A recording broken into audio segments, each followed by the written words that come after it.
Well, welcome back. In this second session devoted to obstructive diseases of the lung, we're going to be looking at asthma.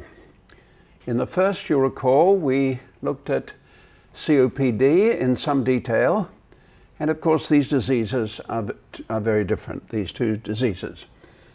For example, obstructive COPD is largely preventable if we can get rid of this scourge of smoking. It mainly occurs in middle-aged to older people, whereas asthma occurs at all ages, but particularly in young people.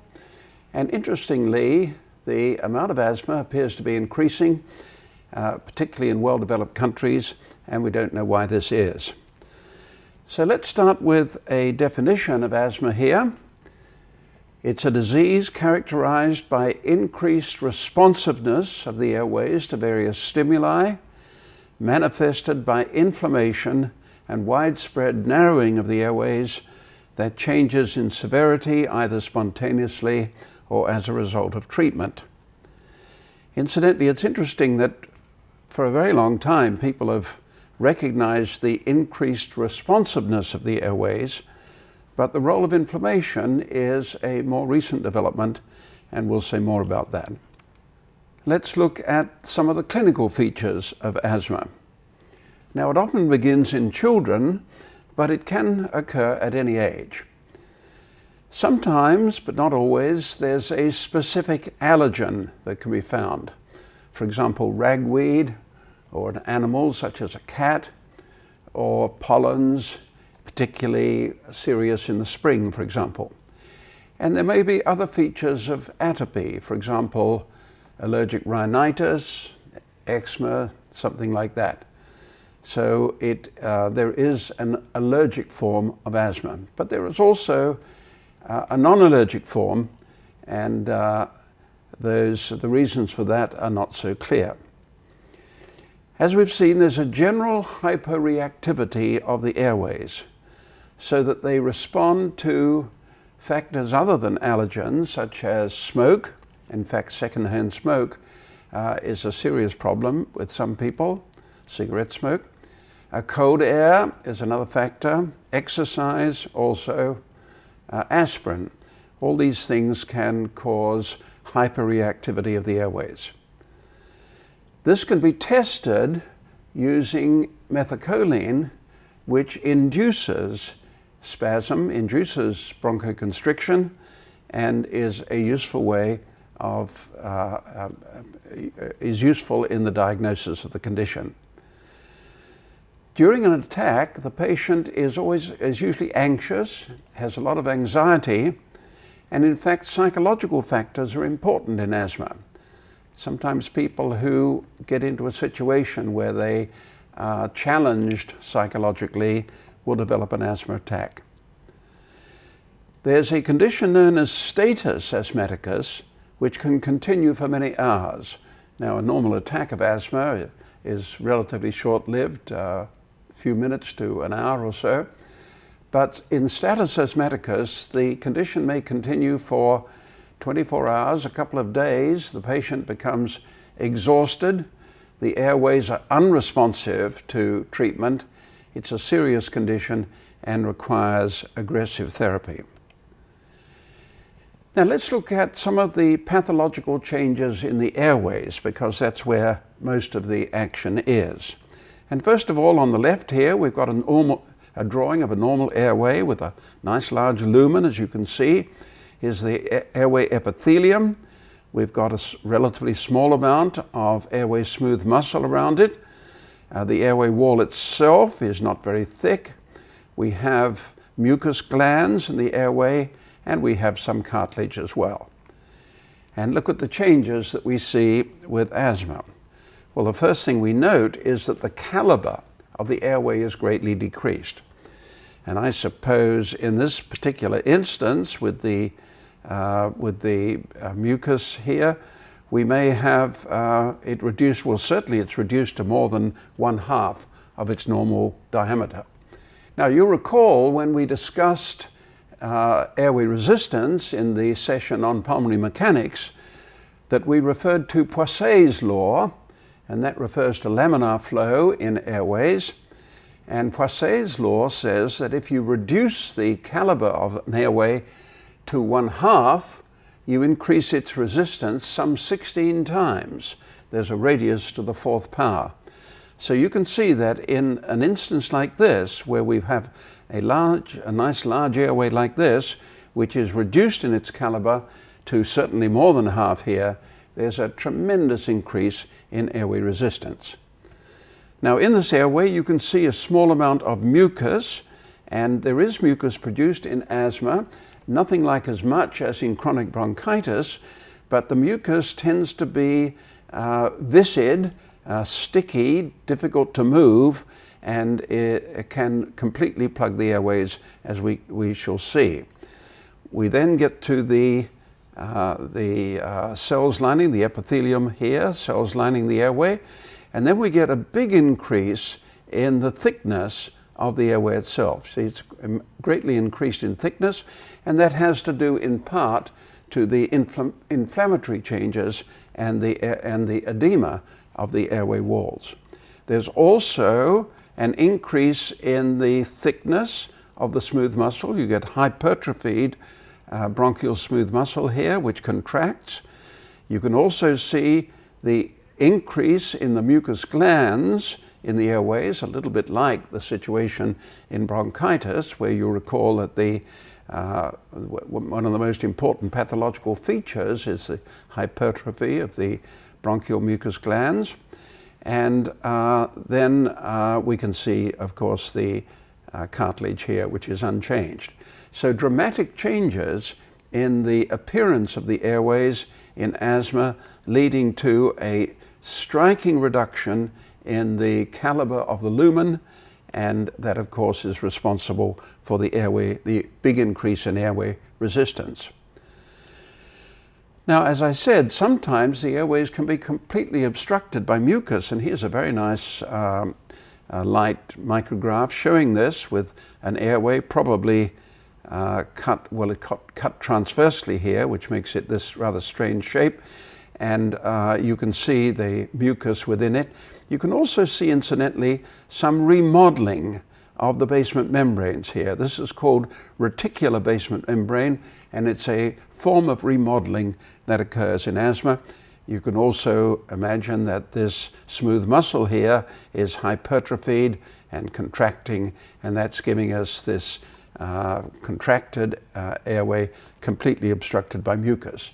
Patients who die in status asthmaticus at autopsy show many of their airways completely obstructed by mucus. As I said, the mucus in asthma is difficult to move and difficult to cough up. Now let's talk about the pathogenesis of asthma. And we've already referred to the airway hyperresponsiveness, not only in response to the allergen, but response to cold, exercise, smoke, whatever. In addition, we've mentioned the airway inflammation, which, as I said, has only been emphasized in the last 15 or 20 years, but it's a very important feature of asthma. Often, as we said, there's an allergic basis, but not always. There is both allergic asthma and non-allergic asthma. Now, what's responsible for the increase in the amount of asthma we're seeing? And that's particularly the case in well-developed countries. Well, I don't think anybody knows, but an interesting hypothesis is the hygiene hypothesis. And this has to do with the fact that young people today are not exposed to the potential allergens that many of us were exposed to when we grew up. And if I can just give you an example with myself, my mother's people came from a farm, and I used to go down to the farm quite frequently in the holidays and so on. And there I was closely surrounded by sheep and horses and cows, and they were defecating everywhere. So I was certainly exposed to all sorts of factors on a farm.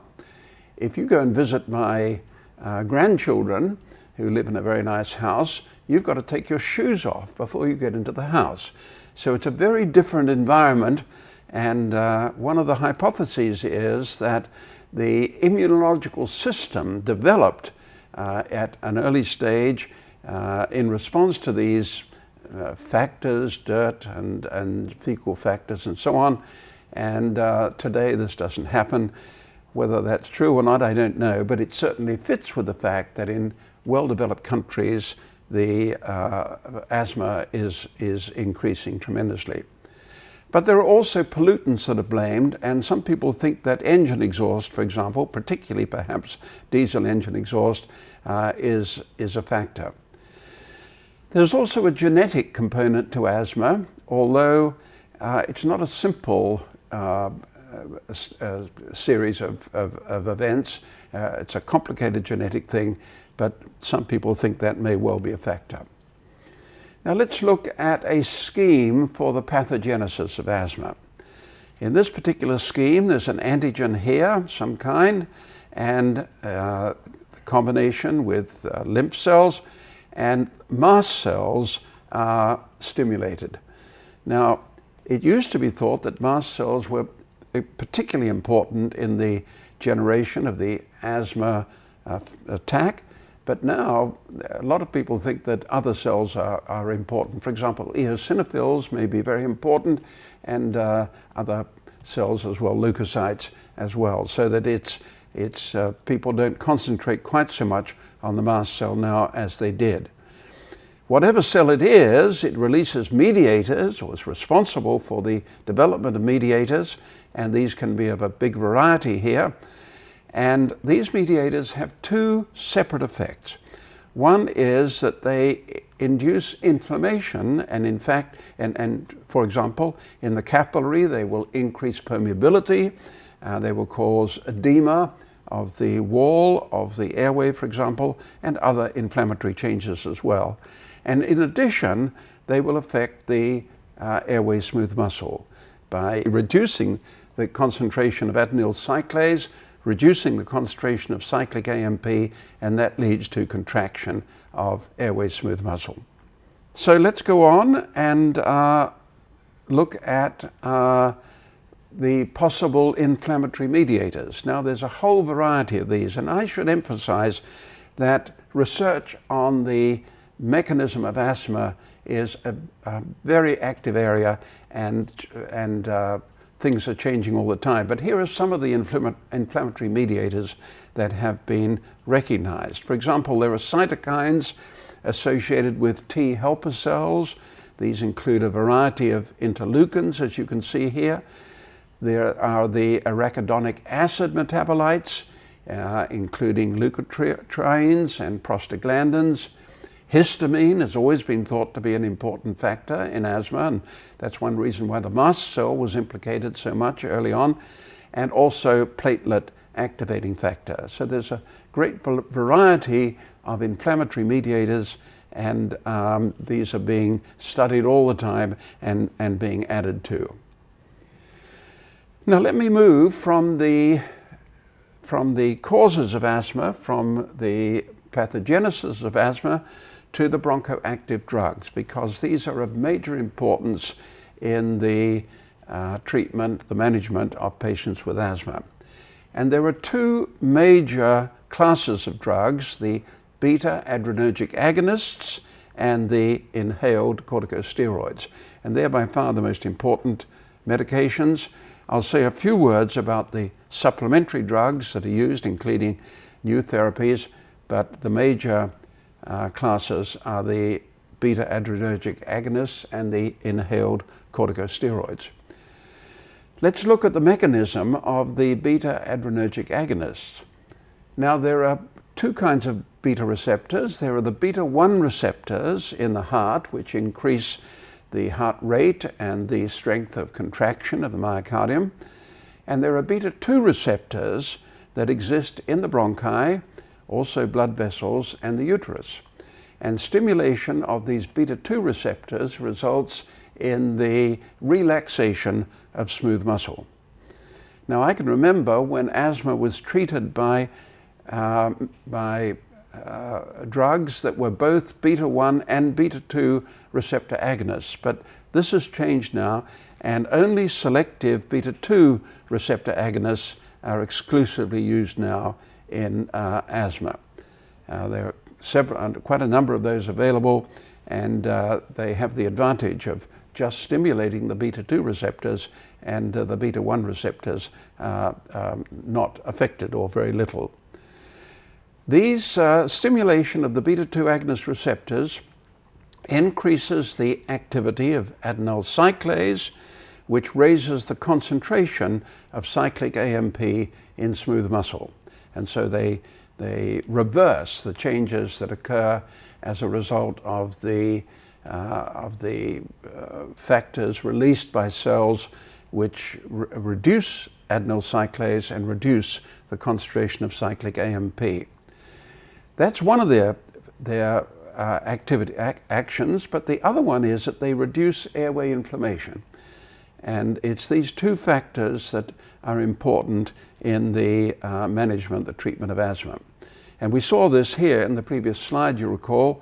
We made the point that the mediators, and there are a whole variety of these now. This is a rather old list, but a much larger variety now of mediators with two quite separate actions. One is to reduce the inflammatory changes, including the permeability of the capillaries, and the other is to reduce the contraction of the bronchial smooth muscle. Now, the beta-adrenergic agonists have different durations of action, and this is important in the management of asthma. There are long-acting forms, and these include formoterol, salmeterol, and they are particularly useful in the prolonged management of patients with asthma. They are usually used in conjunction with inhaled corticosteroids. But there are shorter acting forms such as metoprolol and albuterol, and they are now largely reserved for rescue use. Whatever beta-adrenergic agonist is being used, it should be delivered by a metered dose inhaler, and patients should be taught to use these inhalers appropriately by demonstrating the way to do that.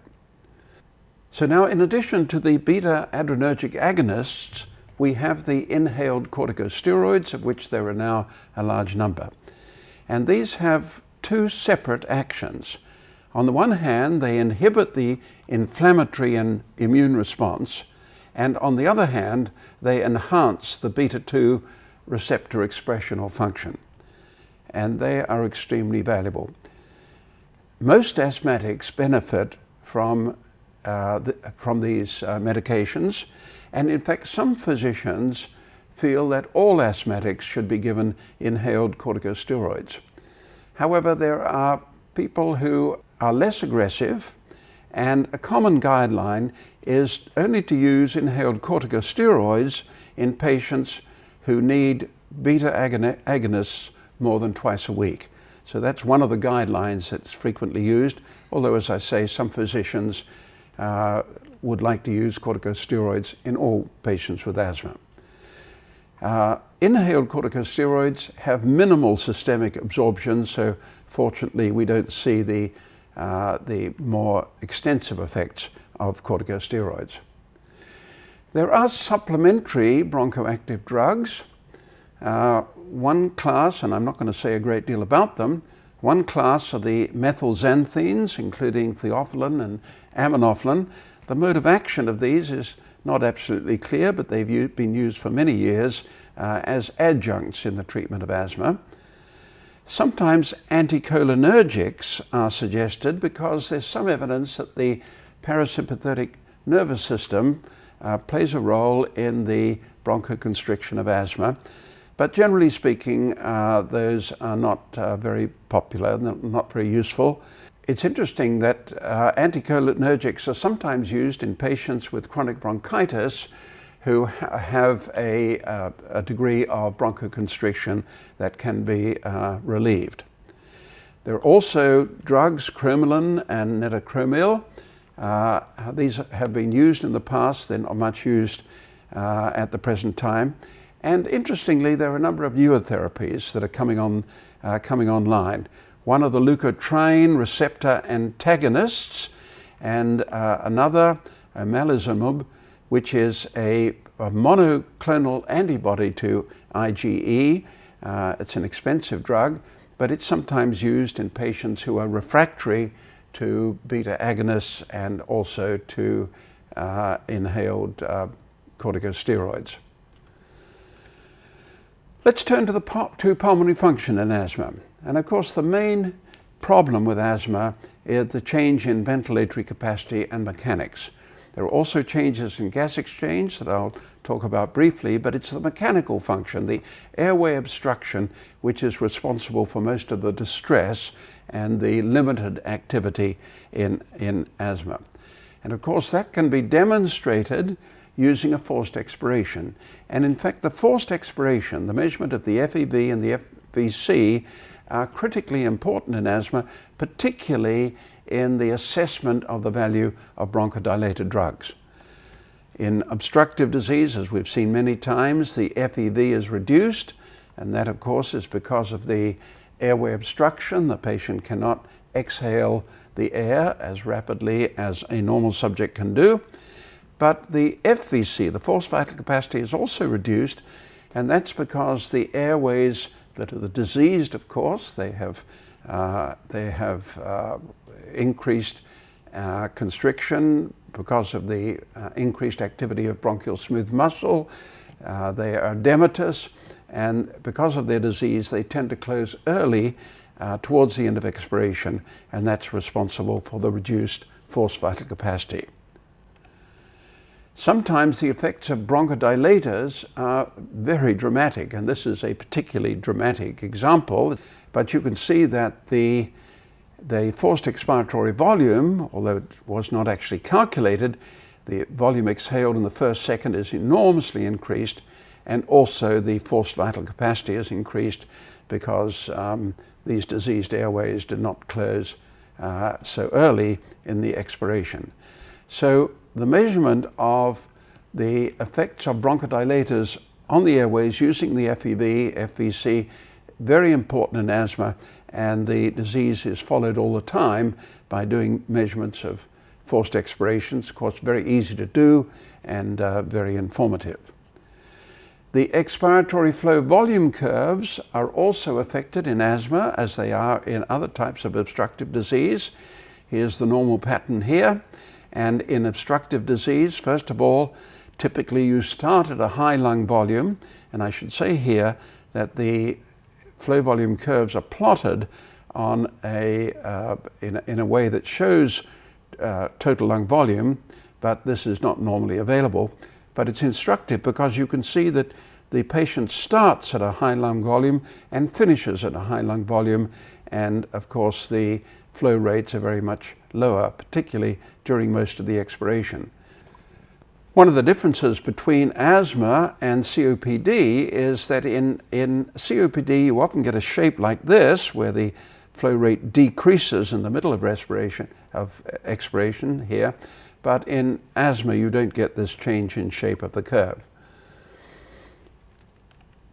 Now, lung volumes are greatly increased in asthma. Both the FRC, the functional residual capacity, and the total lung capacity are increased during an attack.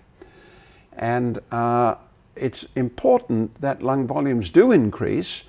One way of looking at this is that when lung volumes increase, you increase the radial traction on the airways, and you tend to reduce their resistance. Of course, the resistance is increased by the disease process, but one way of looking at this is that if lung volume didn't increase, the increase in airway resistance would be so great that probably it would not be compatible with life. So lung volumes increase in asthma. Also, interestingly, lung compliance increases, but the reason for that is not known. There's nothing wrong basically with the lung parenchyma in asthma. If you look at the histology of the alveolar tissue, there's nothing particular to be seen. So it's not at all clear why the lung compliance is increased. It's been suggested that this may have to do with changes in surface tension, although I don't know that that's the complete explanation there is understood. As we've said, the residual volume is raised because the diseased airways close prematurely in expiration, and that can be explained by both the inflammation and the hypertrophy of the bronchial smooth muscle. Another measurement that's interesting is that the helium dilution measurement of lung volume is usually much less than that measured with the body box, and this is presumably partly because many of the small airways are completely obstructed by mucus, as we saw in one of the earlier images, but it's also probably caused by the fact that there is so much uneven ventilation that the patient does not distribute the helium uniformly throughout the lung in the time available for the measurement, and so we don't see the whole of the lung as a result. Here are some pressure volume curves showing that in asthma, as I mentioned, the compliance is increased. The volume for a given transpulmonary pressure, and here we're looking at volume against transpulmonary pressure, the volume for a given transpulmonary pressure is greater than normal, shown by the red line here, and the slope of the line is somewhat increased.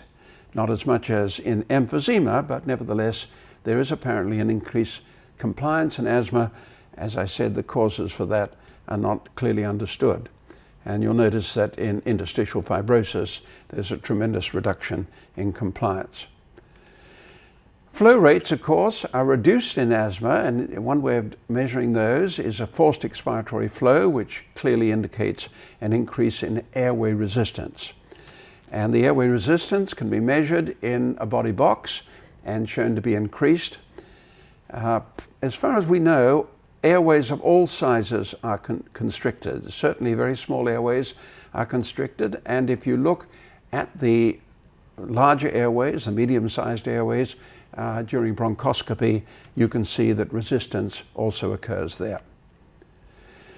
Now let's look at gas exchange in asthma, and it's certainly abnormal, as you would expect from the airway problems, and therefore the uneven distribution of ventilation perfusion inequality. But the changes in gas exchange are not nearly so important as the mechanical changes, the changes in airway resistance, which are responsible for the distress and the reduction in exercise tolerance, for example, of these patients. However, there is clearly a marked inequality of ventilation, which can be measured with the single breath nitrogen test, which we referred to earlier. You recall that in that test, the subject takes a vital capacity breath of oxygen and then exhales slowly, and we record the exhaled nitrogen concentration against lung volume. And in normal subjects, the alveolar plateau, as it's called, is almost flat. Always slopes a bit, but the slope is quite small. But in a patient with asthma, the slope will be substantially increased. And you can measure the degree of uneven ventilation by measuring the slope. So there is certainly a lot of uneven ventilation in asthma, and that can also be shown by topographically by using radioactive materials, radioactive gases, inhaled radioactive aerosols. You can see areas of the lung that are poorly ventilated, as you would expect. There's also ventilation perfusion inequality in asthma. The arterial PO2 is always reduced, although this is generally not very severe. And it's interesting that the arterial PCO2 in asthma is usually normal. In fact, it might be slightly low under some conditions. If there is an increase in the PCO2, the arterial PCO2, and this sometimes occurs in status asthmaticus, this is an ominous sign and indicates the need for very vigorous therapy. You may say, well, why is the arterial PCO2 normal? We know that ventilation perfusion inequality interferes with the transfer of CO2, but as we've said in connection with COPD, many patients with COPD have a normal arterial PCO2, and that's because the body is extremely, quotes, reluctant to see the CO2 rise because that affects the pH falls, that affects the function of enzymes, affects configuration of proteins, affects the central nervous system. So the body tries very hard to keep the CO2 normal, and that can be done in spite of the ventilation perfusion inequality by raising the ventilation to the alveoli. And that's what's normally done in most patients with asthma. They have an increased ventilation to the alveoli in spite of the fact that they have an increased airway resistance, and this keeps the PCO2 usually normal. Now, you can look at the distribution of ventilation perfusion inequality in asthma, and I'm going to show you a couple of examples here. Actually, these are measurements made in our laboratory a number of years ago, and this particular patient was a young patient with asthma. It wasn't all that severe. As you can see, his arterial PO2 was 81, probably should have been in the mid-90s somewhere. So it was reduced, but not dramatically reduced. And this patient, at the time of the measurement, did not feel as though he was particularly diseased at all. His asthma is not serious, although I should say that at this time, probably the management of asthma was not as sophisticated and as aggressive as it is today. And what's interesting is that the distribution of ventilation perfusion ratios is clearly very abnormal, as you can see. There's one mode where the ventilation and blood flow are situated close to the normal value, ventilation perfusion value of 1, but you can see a substantial amount of blood flow going to units with low ventilation perfusion ratios. And presumably those are lung units behind highly obstructed airways, or perhaps completely obstructed airways obstructed by mucus. It's very interesting that in this patient there was no shunt, so that in spite of this large amount of blood flow to poorly ventilated units, there was no shunt. And I think this suggests that the shunt may have been due to collateral ventilation.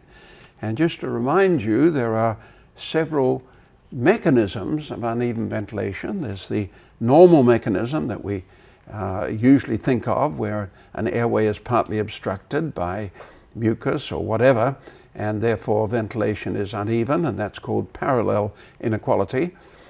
There's a mechanism called series inequality, where the diffusion of the gas along the airway is compromised, and a possible example of that is centri-acinar emphysema, where the center of the acinus is greatly enlarged, and you may well have some series inequality of ventilation as a result. And finally, there's the mechanism known as collateral ventilation, where gas reaches the alveoli, but not through the usual channels, but through connections between small airways, or even conceivably connections between alveoli under some conditions. But there are collateral channels, and that may be the reason why there was no shunt in that patient with asthma. Now, that patient was given a bronchodilator, and a very interesting change in the distribution of ventilation perfusion ratios occurred. Again, you can see the normal mode of distribution here, but look, there was a big increase in the amount of blood flow going to lung units with low ventilation perfusion ratios. Again, no shunt, as you can see. Consistent with this increase in blood flow to poorly ventilated areas, the PO2 fell from its former value of 81 to 70. And what's responsible for this increase in blood flow to poorly ventilated areas is not absolutely clear, but possibly the blood flow is affected by the mediators that are constricting the airways, and they also constrict the blood vessels. When the asthma is treated with a bronchodilator, the function is not only to release the bronchoconstriction, but to release the vasoconstriction to some extent, and that's the reason why the blood flow increases to these poorly ventilated areas. Now, this fall in arterial PO2, a relatively small fall in arterial PO2 when a patient is given a bronchodilator, is seen often. Does that mean that we should limit the use of bronchodilators in any way? Not at all. These changes in gas exchange are interesting but relatively unimportant, and it's far more important that we treat the bronchoconstriction, which is responsible for the distress of the patient and responsible for most of the physiological changes. Now I'm going to change gear and finish with a brief discussion of localized airway obstruction. We dealt with COPD in the first lecture on airway obstructive lung disease, and here we've dealt with asthma, not such an extensive topic to discuss, and it gives us an opportunity to talk about localized airway obstruction. And we can divide that into tracheal obstruction and bronchial obstruction. Now, tracheal obstruction has many causes. One of them is an inhaled foreign body. In fact, an important cause is if somebody during a meal inhales a piece of meat, for example, gets stuck, then it's important that that be removed. And one way of doing that, I'm sure you know, is using the Heimlich procedure.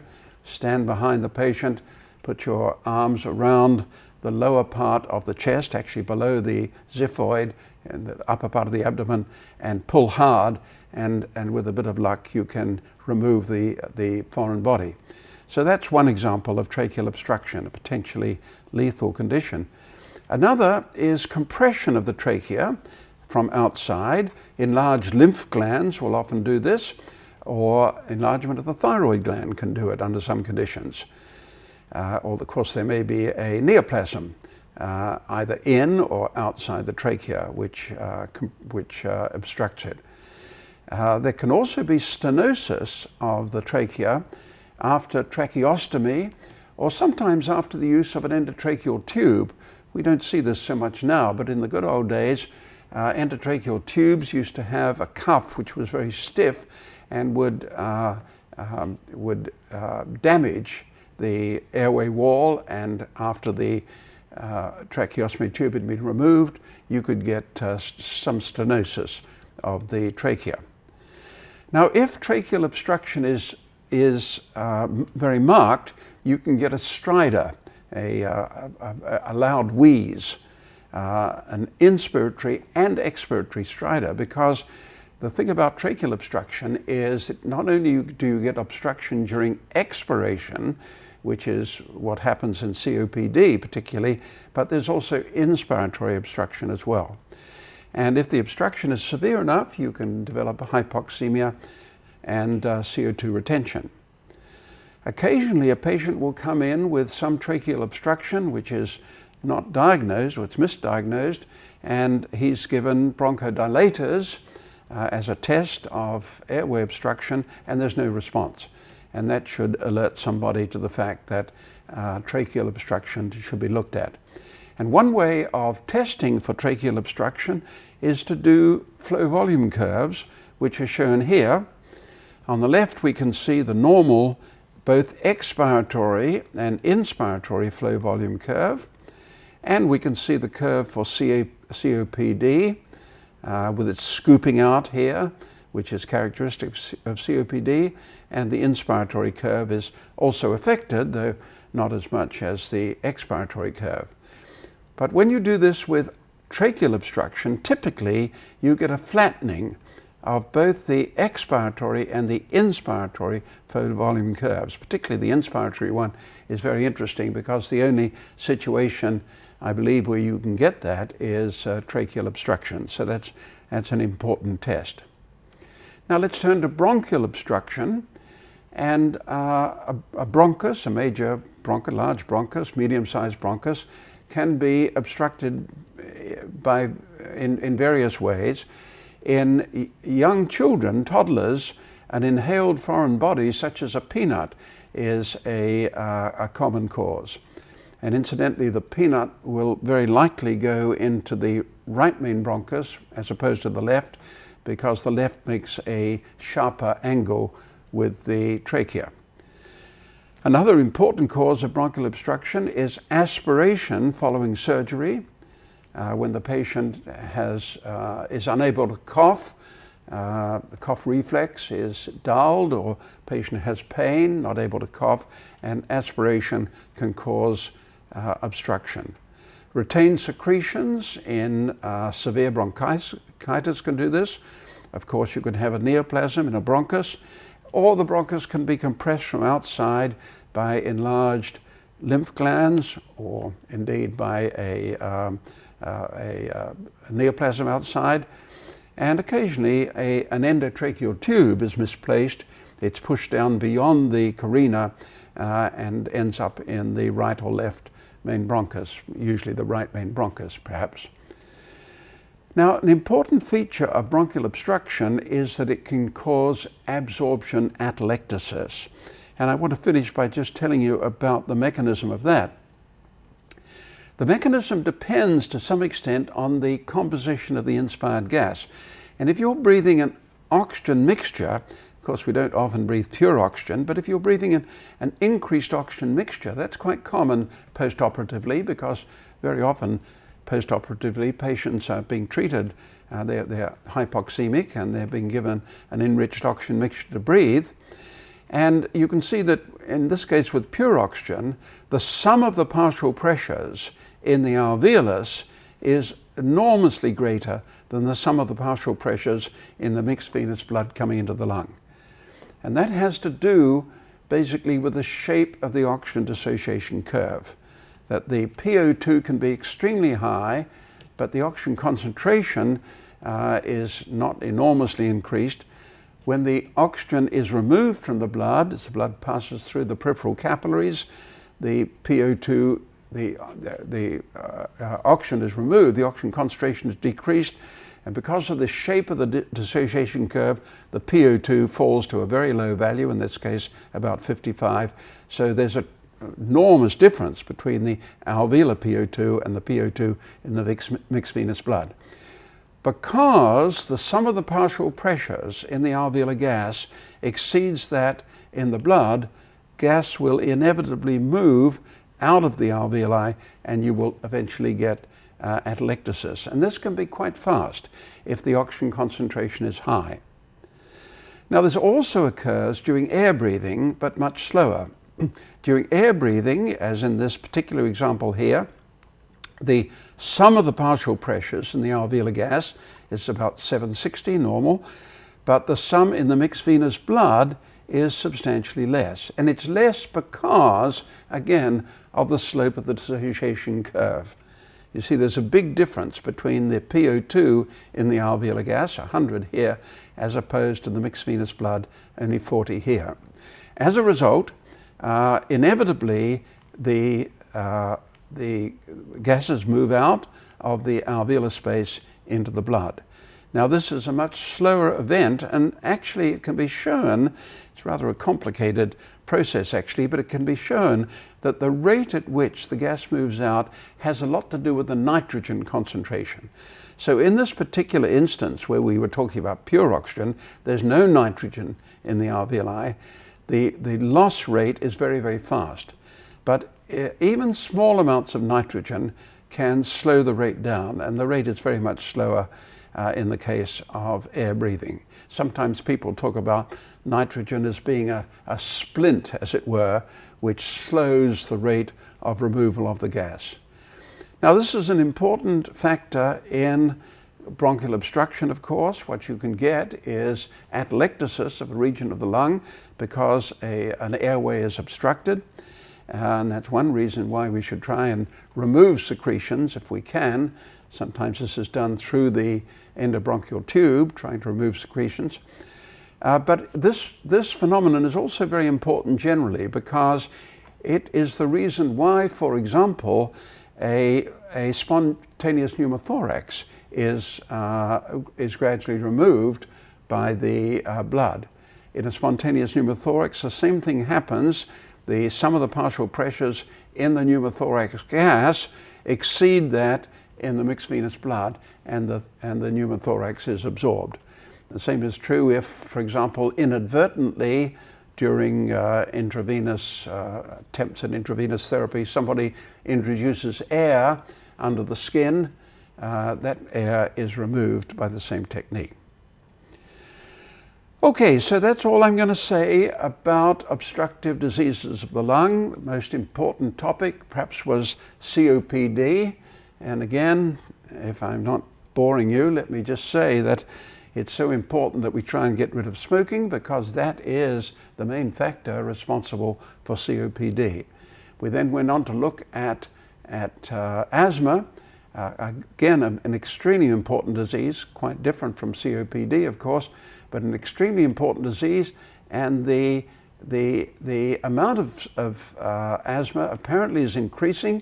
It's becoming a serious problem. It's sometimes not easy to treat, not easy to control, and the reasons for the increase is not clear. And then we finished with a brief discussion of airway obstruction, of localized obstruction of the airways, which is an important topic, particularly in the post-operative environment.